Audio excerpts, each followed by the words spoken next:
करमाळा तालुक्यातील आदिनाथ सहकारी साखर कारखान्याची संचालकाची पंचवार्षिक निवडणुकीचा प्रचार आता अंतिम टप्प्यात आलेला आहे. उद्याचाच एक दिवस मध्ये मतदानासाठी राहिलेला आहे. आदिनाथ सहकारी साखर कारखान्याच्या निवडणुकीसाठी 3 पॅनल उभे आहेत. आजी माजी आमदाराचा आहे, त्याचबरोबर प्राध्यापक रामदास झोळ यांचाही आहे. तिन्ही पॅनलनी जोरदार प्रचार केलेला आहे. ग्रामीण भागामध्ये वाडी वस्ती गावोगाव जाऊन त्यांनी प्रचार केलेला आहे.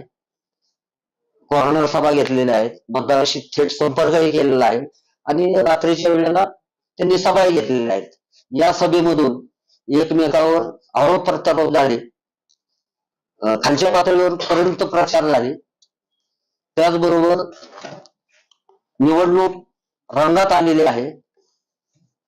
या अनुषंगाने आज आपण करमाळा तालुक्याचे माजी आमदार, 2 टर्म आमदार राहिलेले, त्याचबरोबर आदिनाथ सहकारी साखर कारखान्यामध्ये चेअरमन असलेले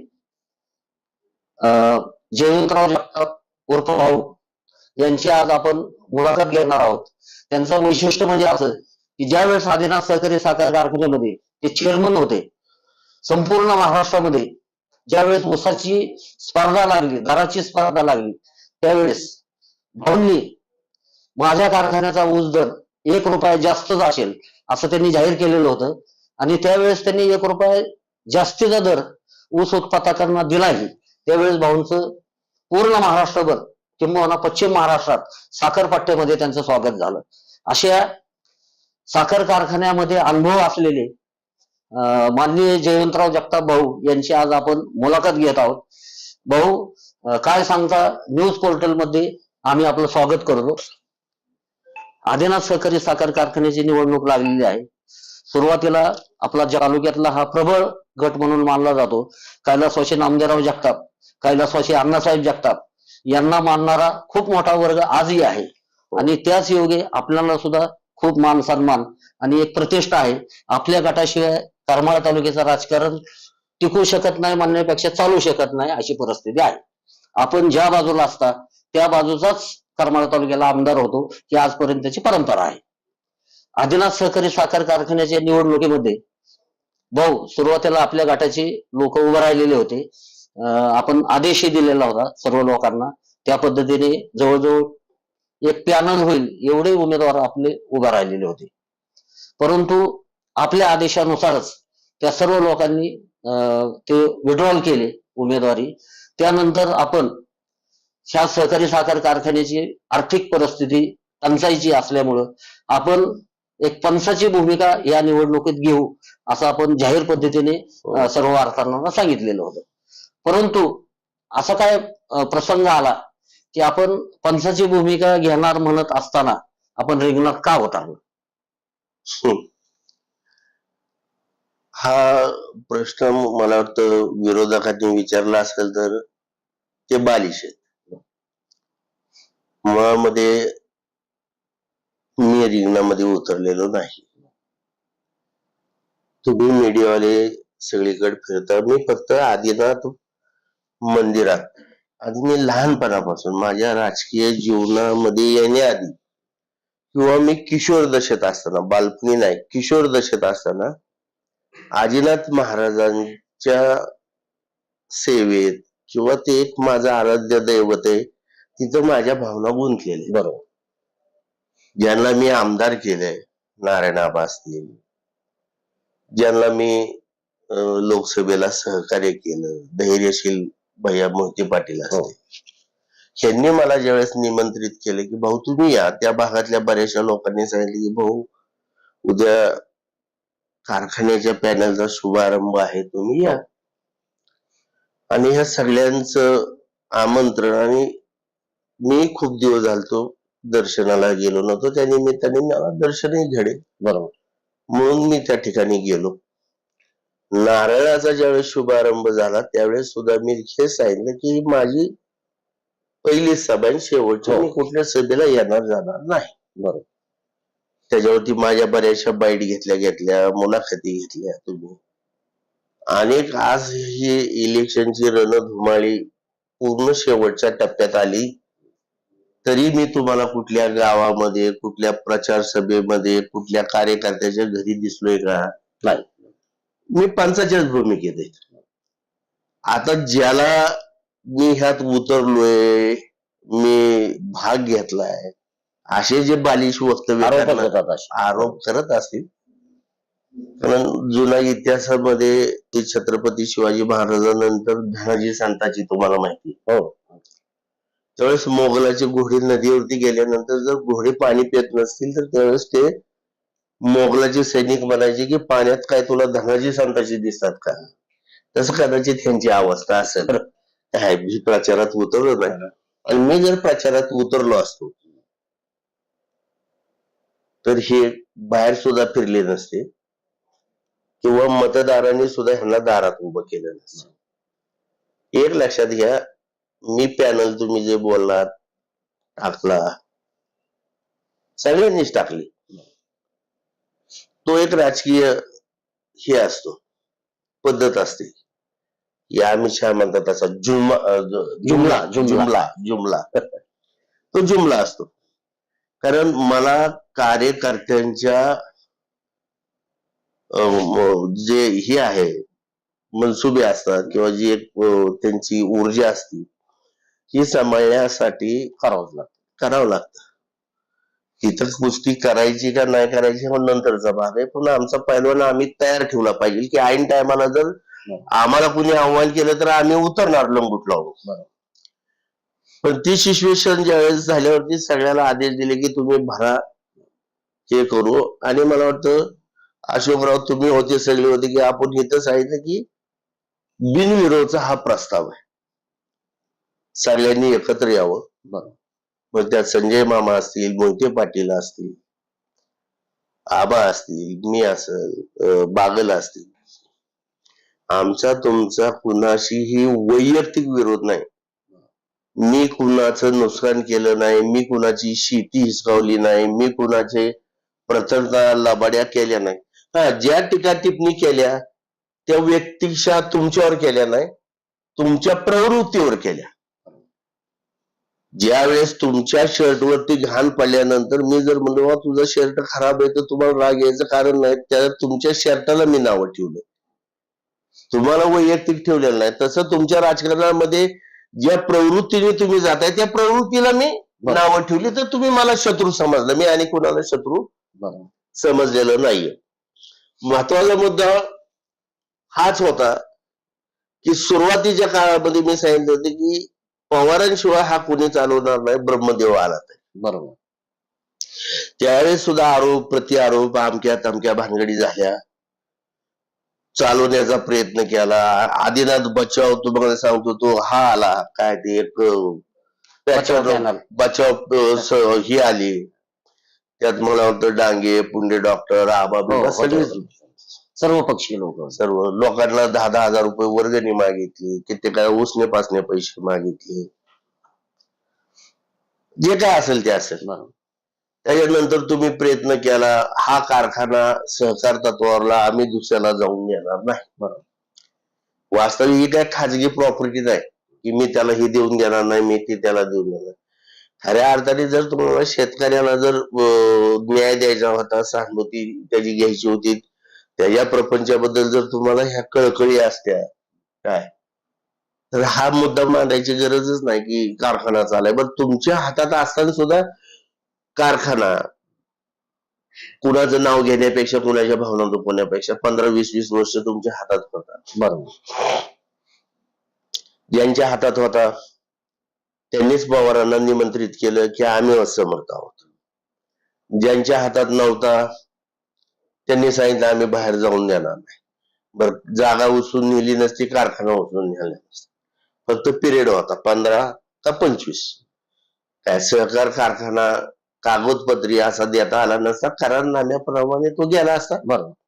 त्याच्यामध्ये त्यांच्याकडे यंत्रणा होती, त्यांच्याकडे मुबलक पैसा आहे, त्यांच्याकडे आर्थिक सगळ्या गोष्टी आहेत, काय ते अनेक संस्था चालवतात, तर त्यांच्याकडे हात दिला असता तर थोडस बरोबर त्या कारखान्याला ऊर्जा अवस्था आली असती.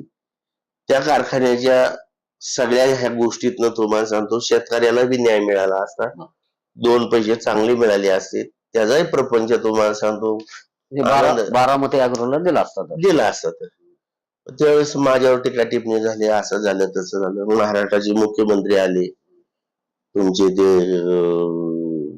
आरोग्यमंत्री आले तानाजी सावंत, मग ते पैसे देणं घेणं सगळ्या गोष्टी घडल्या. आबा बी त्यात होते, मी बी आबाला आता आमदार केलं ह्याला त्याला. हो. आणि पहिल्यापासून मी कारखाना चालवला, थोड्याच दिवसात चालवला. मला काय कारखाना चालवायचा अनुभव नव्हता. कुठलीही गोष्ट चालवत असताना अनुभव हा असलाच पाहिजे प्रॅक्टिकल. पण अनुभवापेक्षा तुमच्याकडे जर ती जिद्द, एकनिष्ठेची भावना, निस्वार्थपणा काय आणि मी हे करू शकतो अशा पद्धतीचा विचार असला तर अनुभव ही सुद्धा गोष्ट महाग राहते. बरोबर. आणि तुम्हाला सांगतो तेवढ्या प्रेरणेने ते चालू शकता. ते माझं उदाहरण, मी ते केलं. आता कारखान्याचे इलेक्शन लागलं, मी तर सांगितलं की बिनविरोध करा, कबीर मिया. मी माझा पॅनल काढून ठेवला, घेतला. काय मी सगळ्या कार्यकर्त्यांना, मला तिथली अवस्था माहिती, कारखान्याची आज काय परिस्थिती हे मला माहिती. आणि ज्यावेळेस आज जरी कारखान्याचं दोन्ही पार्टीने इलेक्शन लागलं असेल, मी स्पष्ट बोलणारा माणूस. ह्याच्या भावना दुखवतील, त्याच्या भावना दुखवतील, ह्या विचारापेक्षा माझे विचार लोकांना योग्य वाटतील अशा पद्धतीने मी माझ्या विचाराची मांडणी करतो. बरोबर. मला असं वाटतं की हा कारखाना उद्या संजय मामाकडे जरी गेला तरी चालू शकत नाही, त्यांच्याकडे गेला तरी चालू शकत नाही. काय फक्त राजकारणामध्ये आपलं अस्तित्व असावं त्याच्यासाठी ही प्रतिष्ठेची लढाई आहे. धडपड चालू. कारखान्याबद्दल कुठलाही शेतकरी तो कारखाना ऊर्जित अवस्थेत यावा, त्या कारखान्याच्या चांगल्या म्हणजे अशा सभासदाच्या सुद्धा आता भावना राहिल्या नाहीत. बरोबर. आदिनाथच एक आहे की तो फक्त राजकारणाला ऊर्जा देऊ शकतो. मकाई देत नाही, भैरवनाथ देत नाही, तिथला विठ्ठल परिवार देत. चारही कारखाने बंद आहेत. हा, मामाने सांगितलं की तो मी चालू करील, असं करील, तसं करील, आणि त्याच्यामध्ये मी बाय प्रोडक्ट करील. तुम्ही तुमच्या कारखान्यात काही केले नाही, चालू कारखाना तुम्ही विकला. शत्रुत्व म्हणून बोलत नाही, बरोबर, वस्तुस्थिती म्हणून बोलतोय. तुम्ही विकला, मग तुम्ही हे जिथं आज करमाळकरांना तुम्ही सांगता की मी बाय प्रोडक्ट करतो, मग तुम्ही तिथं करून तुम्ही का सिद्ध झाला नाही स्वतः? किंवा तुमच्या बंधूचा विठ्ठल सहकारी साखर कारखाना तिथं का होत नाहीत?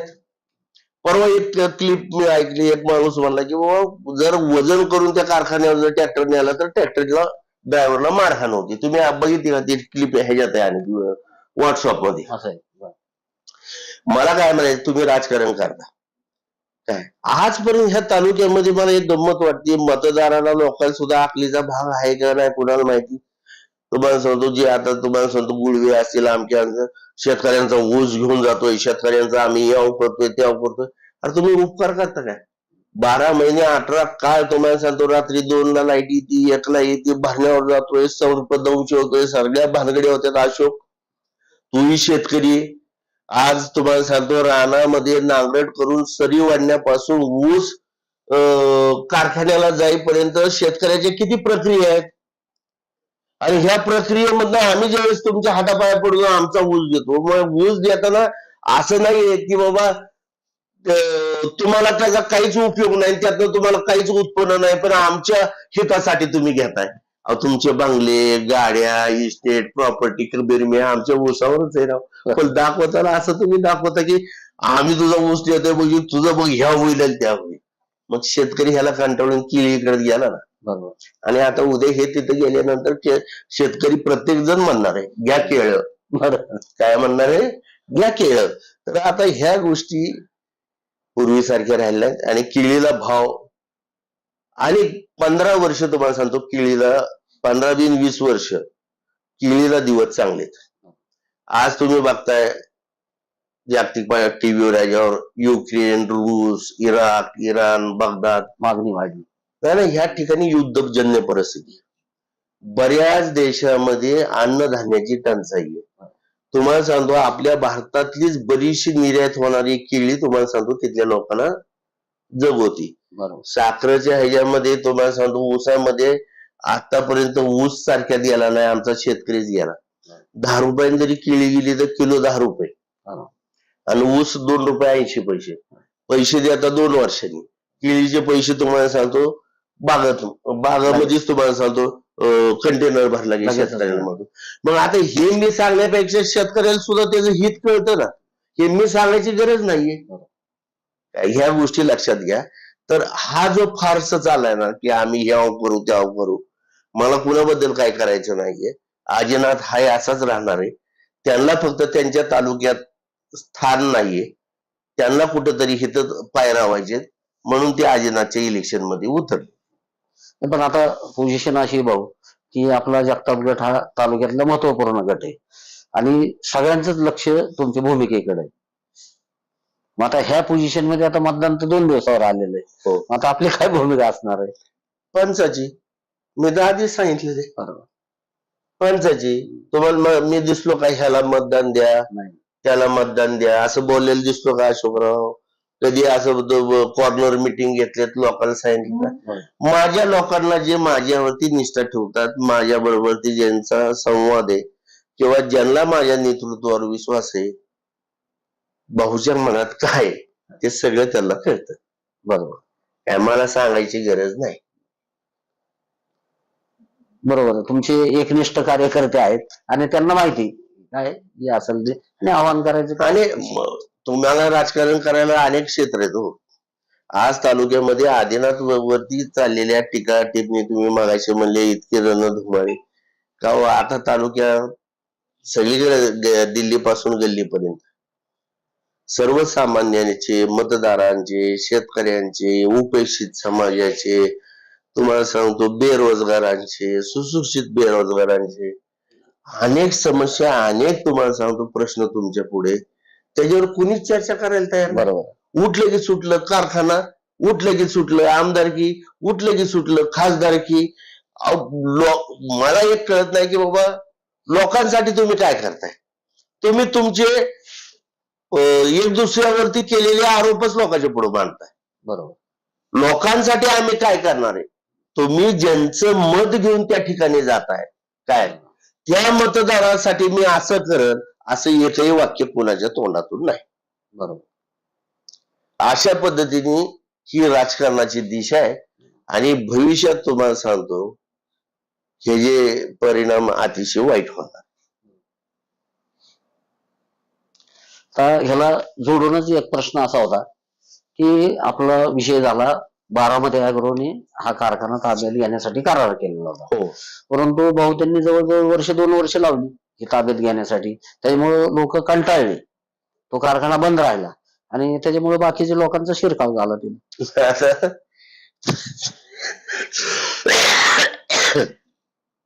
एक तुम्हाला गंमत सांगतो. म्हणजे माझं काही शिक्षण लई झालेलं नाही, मी काही लई शहाणा नाही. असं म्हणतात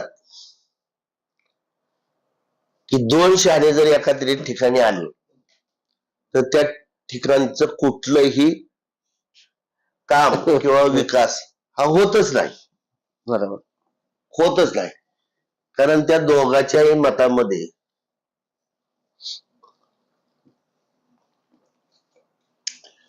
तुम्हाला माहिती का, आता ही बाकी मी पाणी पिलो, समजा ही अर्धी झाली आणि 2 शहाण्यांना विचारलं, हे तुम्हाला किस्सा माहिती की ही बाटली कशी आहे, तर एक शहाणा म्हणणार की अर्धी रिकामी, दुसरा शहाणा म्हणणार मुळीच नाही, ही अर्धी भरलेली. मग आता या दोघातनं चुकीचं कुणाचं? चुकीचं कोणाचं? मग आता ज्यांनी 2 महिने लावले ना तिथे तुम्हाला सांगते अशी शादी होती. हा असे म्हणजे हा घोटाळा झाला काय, त्याच्याशी मला काय बोलायचं नाही. कारण तुम्हाला सांगतो खोलात गेले की कोणाच तरी भावना दुखत. हे नाही. शेवट प्रत्येकाने ना स्वतःचं आत्मनिरीक्षण करावं आणि त्यातनं ठरवावं. कायदा कानून आमकं तमकं सगळ्या गोष्टी केल्या पाहिजे, त्या तत्वाने गेलं पाहिजे. तुम्हाला एवढा उशीर लागतो, तुम्हाला वाटलं सोप्यात मिळेल, घासून घेऊ, थांबू, फुकट मिळू, आमकं म्हणजे ही तुम्हाला बोलायच लावलं म्हणजे पुन्हा वाईटपणा आलाच माझ्याकडे. तर या अशा ज्या गोष्टी आहेत त्याच्यामुळे ह्या आपण काय करू आता, जाऊ दे, तो विषय सोडून देऊ. आता शेवटी तो कारखाना उभा करण्यासाठी जवळजवळ सुरुवातीला 34 कोटी रुपये खर्च आलेले आहे. आता त्या कारखान्यावर 264 कोटी रुपये कर्ज आहे. कामगारांचे कोट्यवधी रुपयांचे पगार थकलेले आहेत, व्यापाऱ्यांचे दिने थकलेले आहेत. म्हणजे इतका तो कारखाना वाहनधारकाची इतका अडचणीत आहे. परंतु आता त्या कारखान्याला वाचवण्यासाठी तुमच्या भावना त्या कारखान्यात गुंतलेल्या आहेत भाऊ. एकेकाळी 1 रुपया सभासदांना जास्त दर दिलेला आहे. त्याच्यामुळे आजही ऊस उत्पादक सभासद तुमचं नाव घेतात. तर माझं काय मत होतं की हा कारखाना वाचण्यासाठी काय करावं लागेल? एक लक्षात असं समजा तुम्ही आलेला कारखाना आहे, त्याला औषध काहीतरी द्यावं लागेल ना जिवंत करण्याचं. नाही, जगामध्ये ही गोष्ट हा शोधच अनेक लागला नाही की मेलेल्या माणसाला औषध दिल्यावर जिवंत होत. काय हा जगात आज सगळ्यात शोध लागलेला नाही तुमच्या पल्ल्यावर. मृत झाला की तो घोषितच होतो की ह्याची विल्हेवाट आपण म्हणलं होतं म्हणून नाही म्हणतो ना मी, आज मी म्हणतो काय. आणि जोपर्यंत आजारी असतो त्याला उपचारावरती धीर देऊन आपण परत पूर्व परिस्थितीवर आणू शकतो, पूर्व पदावर आणू शकतो. आज मला तुम्ही सांगा, मी तर एका वाक्यात मागाशी सांगितलं, हा संघर्ष कशासाठी चाललाय. बाकीचे बी 4 कारखाने आहेत, त्याच्याबद्दल कुणी काय बोलत नाही. त्या 4 कारखाने बंद आहेत म्हणून कुठलाही करमाळ्या तालुक्यातला शेतकरी म्हणत नाही की आमच्या प्रपंचाची हेळसांड झाली, सशी उलपट झाली. साधं सोपं गणित सांगतो तुम्हाला. कबीर मिया 3 वर्ष मकाई कारखान्यांनी पैसे दिले नाही, बरोबर. एक तरी शेतकरी रस्त्यावर आला का? नाही. रस्त्यावर येणारे तुमचे आमच्या सारखे. जे रस्त्यावर आले नाही त्यांना पैसे मिळाले, जे रस्त्यावर आले त्यांना चुया सुद्धा मिळाले नाही. काय कारण त्याचा ऊस बी लावतात, पैसे नव्हते. त्याच्यामुळे लय त्यावेळेस कसा शेतकरी ह्याच्यात नाही गेला ना. बरोबर. काय आता काही लोकांची नाटकं पिटकं राजकारणाचा तो स्टंटबाजी झाली असेल, पण शेतकऱ्यांनी लगेच पर्याय प्रपंचाला तयार केला, केळी केली, धान्य केली आणि ते चालू केलं. आज न उद्या ती मिळतील, दिल्याशिवाय भाग नाहीये. काय ते त्या संस्थेनं त्यांनी ते मिळालं. मग आज मी तुम्हाला सांगतो ह्याच्यावरती काय नाही, फक्त ही पाय रावायसाठी राजकीय असेल. मग मला तुम्ही सांगा, आता तुम्ही जर एवढं ह्या सगळ्या गोष्टी करताय, आता बबन दादा आहेत, त्यांचा कारखाना आहे, लोक तुमच्यावर जर एवढा विश्वास टाकत असतील तर तुमचा विठ्ठल सहकारी साखर कारखान्याला तुम्ही मल्टिपल प्लेस का केलं? सभासदाच ठेवायचा होता ना. तुम्ही तो कारखाना मल्टिप्लेस का केला? तर तुम्हाला तुमच्या मतदारावर विश्वास नाही की हे आपल्याला उद्या स्वीकारतील म्हणून. बरोबर. हे उद्या मला नाकारणार आहेत हा ठाम विश्वास असल्यामुळे तुम्ही तो निर्णय घ्या. बरोबर. आणि तुम्ही इथं काय त्या गोष्टीवरती चर्चा करतात माझ्या? हो, असं नाही ना. उगाच शेजाऱ्याच्या लागलं सुनाची माया, तिला 11 वाजल्याशिवाय आम्ही 11च्या पुढे उपाशी राहून देतात, 5 वाजून तिला भाकरी नसते. हे असं नसतंय. काय विकास करायचा, सेवा करायची, त्यासाठी सत्ताच कशाला पाहिजे? महात्मा गांधींनी ह्या देशाला स्वातंत्र्य मिळवून दिलं, ते काय पदावर होते का? माझे वडील 9 वर्ष जेलमध्ये होते यशवंतराव चव्हाणांबरोबर, ते त्यावेळेस काय पदावर होते का? काहीच कारण नाही. तुम्हाला जर सेवाच लोकांची करायची तर त्यासाठी पद आवश्यक असं नाही. आजच्या काळामध्ये जर तुम्ही जास्त सेवा करायला गेलात तर 353 तुम्हाला सांगतो 310 असे गुन्हे दाखल होते. अर्ध्या रात्री घरी पोलिस येते, घर आमचं सगळं तपासते, ड्रायव्हर सुद्धा उघडून बघते पोरग त्यात ठेवलंय का बरोबर. असू दे, ही राजकारणाची पद्धत आहे. आता आजीनाच्या पहिल्यांदाच ह्या प्रचारामध्ये बघतोय, तुम्हाला सांगतो हिकडून तिकडून माणसं पुढारी आणले तिथं लोकांना, हितल्या म्हणजे हितल्या लोकांचं लोक ऐकणार, बाहेरच्यांना आणून येतो. तेच मी विचारणार होता आता. त्याच्या अगोदर एक दुसरं एक, आता सध्या काय झालंय, आदिनाथच्या निवडणुकीमध्ये आरोप प्रत्यारोप खूप व्हायला लागले मोठ्या प्रमाणात. एक गंमत, आणि त्याच्यामध्ये तुमचं नाव घेतल्याशिवाय ती सभाच होत नाही, म्हणजे चांगलं वाईट दोन्ही. तर आम्ही परवा दिवशी मुलाखत घेताना म्हणा किंवा सभेमध्ये माजी आमदार संजय मामा शिंदे यांनी त्यांनी असं बोलताना सांगितलं की जयवंतराव भाऊ बरोबर ते माझे बरोबर आणि मी त्यांच्या बरोबर 4.5 वर्ष होतो. मग अचानकच असं काय 6 महिन्यात झालं राहिलेलं आहे ते माझ्यापासून दूर गेले. हा प्रश्न तुम्हाला सगळ्याला बसून काय आम्हाला दोघाला फेस टू फेस बसवा. माग पुढे बोलायची मी गरज नाही. मी त्याचं उत्तर आता बी देतो. मी ज्या काही राजकारणातल्या गोष्टी त्यांना सांगितल्या, संजय मामाला त्यावेळेस मी बोललो होतो की तालुक्यामध्ये राजकारण करायचं असेल तर आपल्याला कशा पद्धतीने जावं, लोकांच्या पाशी कसं पोचायचं, लोकांच्या सुखदुःखात सहभागी कसं व्हायचंय आणि लोकांना तुमच्याकडनं बाकीच्या अपेक्षा नाही, त्याचं काम झालं पाहिजे. बरोबर. आज 4.5 वर्षात काय झालं काय नाही. संजय मामाला एक मुलगा आहे, त्यांनी जाहीर सभेत सांगायचं मी माझ्या मुलाला घेऊन आदिनाथ मंदिरात येतो आणि त्यांनी त्यांच्या मुलाच्या डोक्यावर हात ठेवून सांगायचं की जयवंतराव जगताप मला हे बोलले नाही, मी आयुष्यात राजकारण करणार. त्यांना मी सांगितलं होतं की ह्या बाजार नाहीये, शुक्रवारी आठवडा बाजारला यायचं. तुमची शनिवार रविवार ठीक आहे, तुम्ही मुंबईला जावा, आम्ही 2दा आमदार झालो, आमचा बाप 4 वेळा झाला. असं काय रोज तुम्ही मुंबईत ही पाहिजे कामाच्या नावाखाली मुंबईत ह्याजन त्याजन नाईश करत फिरायचं आणि लोकांना दाखवायचं की मी तिथं आहे. आम्ही का असे फोटो फिटो काढले नाही मंत्रालयातनं खाली येताना विरोधात. बरं या फोटोनी काय फरक पडतो, ह्यानी काय फरक पडतो? महागाशी निधीची ट्रक भरून येते पैशाची काय येते? हे फक्त तुम्ही काय म्हणतो ते हे असतात ना, ते काय म्हणतात त्याला, ते मॉडेलर. हा मॉडेल मॉडेलिंग. हा मॉडेलिंग, ही मॉडेलिंग आहे. ते विधान भवनाचा असा फोटो, हे असली मॉडेलिंग करू नका. प्रत्यक्षात झोपड्यात चला. तुम्ही महिनाभर इथं थांबा, लोकांना संदेश द्या की 15 दिवस मी मुंबईला तुमच्या कामासाठी जातो. मग तुम्ही इतके दिवस गेला तर काय काम झालं तालुक्यातलं? काय काम काय झालं मला सांगा ना, काय झालं का? तुम्ही सांगता की लोकांच्या कामासाठी मला तिथं इथं जावं लागतं आणि 4.5 वर्षामध्ये असं काय झालं की मी त्यांना सोडून गेलो.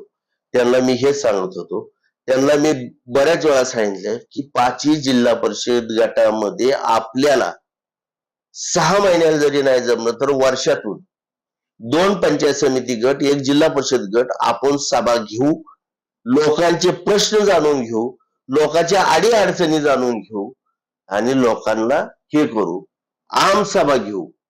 हे जर मी त्याला बोललो नसेल तर त्यांनी कशी शपथ घेऊन सांग. तुम्ही माढा तालुक्यातली सगळी लोक इथं आणलात ठेकेदार म्हणून, मग पारंपरिक आमच्या लोकांनी कुठं जायचं? मतदार आमच्या लोकांनी दिले, तिथल्या ठेकेदारांनी नाही दिलं. काय तुमच्या जवळ असलेली माणसं मला कोणाला नाव घ्यायची नाही, ती किती लोकमतातली किती कामातली, ती तुमच्याकडे लोक घेऊन येतात का कामं घेऊन येतात, त्यांची वैयक्तिक सार्वजनिक नाही. काय आम्हाला हे द्या, रस्ता द्या, हे द्या, लाईटचा ठेका द्या, आमक द्या, तमक द्या. मग ह्या सगळ्या जर गोष्टी अशा होत असतील तर मला तुम्ही सांगा बरं, तुम्ही करावं काम करणे हे नाही. आमच्या त्यांच्याच भागातली लोक 4.5 वर्षाच्या शेवट मामाला म्हणाली की जेवण भाऊला सोडू नका, यांना सोडलं तर तुम्ही अडचणीत येताल. तर त्यांनी त्यांच्या लोकांना असं सांगितलं, त्यांच्या माग कुणी राहिले नाही, त्यांचा सगळा गट माझ्या पाठीशी आलाय. निवडून आणताना माझी लोक इच्छुक नव्हती त्यांना मत द्यायला, तरी मी 5,000 मतांनी त्यांना निवडून आणलं. माझा गट त्यांच्या माग सगळा गेला, 17,000 नारायण आबा आलं, 4,000 त्या ट्रमला पडलं. तो जीवचा एक फिटर आहे काय, त्याला पैसे दिले मामानीच की तू काढू नको ते. त्या माणसाने मला सांगितलं त्याचं रेकॉर्डिंग आहे माझ्याकडे. काय तो म्हणला मी आता त्या ह्याला आलोय म्हणला कोल्हापूर पाशी आदमापूरला, मला पैसे गाडी मामान दिली, ही संपुस्त घेऊ नको बाळू मामाच्या ते म्हणजे हा आदमापूरला, आणि तू इथं वाघमोडी म्हणून तो निलच आहे, तो जीवलाय. बरोबर. अरे म्हणलं बाबा असं करू नको, घे काढू. मग आता 17 आणि 4 किती झाली? नक्की. मग किती माणसं लोक गेली माझी त्यांच्या माग. बरोबर. मग आज तुमच्या तालुक्यामध्ये अशोक त्यांना लीड आहे का? बरं. तुमच्या घरात तुम्हाला नाकारलं जातं त्यावेळेस तुम्ही बाहेरच्या लोकांना विचारू नका की आमच्यावर प्रेम आहे का म्हणून. आम्ही नेहमी तुम्हाला सांगतो, चांगलं सांगतो, वाईट कधीही सांगत नाही. आता भाऊ काय झालंय, आदिनाथ सहकारी साखर कारखान्याची निवडणूक आपल्या तालुक्याची, परंतु बाहेरचे नेते मंडळी इथे येऊन भाषण करायला लागले. त्या निवडणुकीच्या ह्याच्यामध्ये राम शिंदेचा फोटो झळकायला लागलाय. त्यानंतर मोहिते पाटलांचा फोटो, मोहिते पाटील ठीक आहे आपल्या तालुक्याचे, त्यांची नाळ आहे नाही, पहिल्यापासून. राम शिंदेची बी 13 गाव आहेत ना हा. आपल्या ह्याच्यात. त्यांचं बी ठीक. बरोबर. काल चिखलठाणला एक सभा झाली. त्या सभेमध्ये राम सातपुते माजी आमदार हो. ते आलेले होते आणि त्यांनी तडाखेबंद भाषण केलं तिथं. त्यांनी मोहिते पाटलावर खूप मोठ्या प्रमाणात टीका केली. नाही, आता टीका टिप्पणी चालणार. मोहिते पाटलावर त्यांनी केली तर मोहिते पाटील त्याला उत्तर देतील. मला मी ती ऐकली, ट्यूब ऐकली. बरोबर आहे, बरोबर. त्यांनी सांगितलं की उन्हाळ्याच्या दिवसात हाल्या गाळात भरला, हो. अवकाळी ढग आला, तो पडला, हाल्या धुतल्या पण गेल्या. बाहेरच्या लोकांचं मतदार ऐकतील असं काय म्हणजे? नाही नाही, मुळामध्ये काय करायचं, तुम्ही ते ऐकायचं नाही, विचारावर ठरवायचं. आचार्य आत्रे, पु ल देशपांडे हे असे जे पहिले असे हे होते बघा माणसं विचारवंत, बरोबर. त्यांच्या ह्याच्यानंतर मी काल राम सातपुतेचाच विचार ऐकला. बरं. हाल्या पावसात भिजला आणि धुवून हो. गेला, आणि ते एका म्हातारीने विचारलं. तसं म्हणले हे ते उदाहरण दिलं त्यांनी काल. हाल्या खासदार केला, धुतला गेला. आता ते तुमचं तुम्ही ठरवा. बघा, शेवट कसं असतं, समदुःखीची एक दुसऱ्याची समजूत काढते आणि गायत पडून रडते. त्याच्यामुळं मोहिते पाटलाच्या पद्धतीने मोहिते पाटलांनी त्यांना उत्तर द्यावं. राम सातपुते काय मला विरोधक नाही किंवा काय नाही, पण वास्तविक त्यांनी सुद्धा दुसऱ्याच्या तालुक्यात जाऊन ही गोष्टी बोलायच्या नाही, कारण हा पक्षाचा कार्यक्रम नाहीये. बरोबर. ते पक्षाचे हे आहेत. त्यांनी सांगितले फडणवीस साहेबांना सांगतो, ह्यांना सांगतो, त्यांना सांगतो. फडणवीस साहेबांना मामाच्या ताब्यातच कारखाना दिल्यानंतर त्यांनी मदत करावी असं काय आहे का? जरी उद्या नारायण पाटलाच्या ताब्यात जरी कारखाना आला तर फडणवीस साहेबांनी नारायण पाटलाकडे न बघता शेतकऱ्यांच्या समस्या बघून, आणि हा शेतकरी परत भाजपच्या पाठीशी उभा राहील काय हे डोक्यात ठेवून तुम्हाला सांगतो मदत करावी. आम्ही फडणवीस साहेबांची पाय धरू. हो, मी तर तुम्हाला सांगतो चौकात त्यांना खांद्यावर घेईल. बरं नाही उचललं पडल खाली, पण खांद्यावर घेऊन उचललं. बघा माझं काय, ते बिचारा आम्ही विधिमंडळातले पहिले जुने हेच होतो, आणि त्यांनी मला मदत केलेली फडणवीस साहेबांनी. आणि चांगले नेते, विचारवंत, लोकांच्या भावना, लोकांच्या ह्याच्यामध्ये काय चाललंय ह्याचा वेध घेणारा हा मोठा नेता आहे. त्यांच्या पण त्यांचं नाव घेऊन कुणी काहीतरी वाचा बोलणं मला योग्य वाटत नाही. एकंदरीत आता ही जी निवडणूक आता संपलीच, 1-2 दिवस राहिलेत. आता आपण पंचायतीच भूमिका स्वीकारलेली आहे, ती फायनल आहे. नक्की, निश्चितच. त्याच्यामुळे काही प्रश्न येत नाही. नाही, आज आपण तालुक्याचे माजी आमदार व ज्येष्ठ नेते जयवंतराव जगताप भाऊ यांची दिलखुलास आणि बेधडक असे विचार त्यांचे आपण ऐकलेले आहेत. आपण तालुक्याच्या राजकीय घडामोडीविषयी सुद्धा बराचसा उहापोह आपण केला. भाऊ, आपण काय सांगता, न्यूज पोर्टलला माहिती दिली, तालुक्याला अवगत केलं, याबद्दल मी आपले आभार मानतो. नमस्कार. आदिनाथ सहकारी साखर कारखान्याच्या निवडणुकीच्या अनुषंगाने काय सांगता न्यूज पोर्टलच्या वतीने आम्ही सुरुवातीला माजी आमदार संजय मामा शिंदे यांची मुलाखत घेतली. त्यानंतर आम्ही विद्यमान आमदार नारायणआबा पाटील यांची मुलाखत घेण्याचा प्रयत्न केला, परंतु ते प्रचारात असल्यामुळं त्यांची काय आमची भेट झालेली नाही. त्यानंतर आम्ही बारामती ॲग्रोचे उपाध्यक्ष सुभाष आबा गुळे यांची मुलाखत घेतली आणि आज प्राध्यापक रामदास जोळ यांचे प्रमुख उमेदवार दशरथ अण्णा कांबळे यांची मुलाखत घेतली आणि शेवटच्या भागामध्ये आपल्या तालुक्याचे एक जाणते नेतृत्व जयवंतराव जगताप भाऊ यांची मुलाखत घेतली आणि या अनुषंगाने आदिनाथ सहकारी साखर कारखान्याच्या प्रचाराच्या रणधुमाळीत आम्ही हा मुलाखतीचा सिलसिला काय सांगता न्यूज पोर्टलच्या माध्यमातून जनतेसमोर मांडला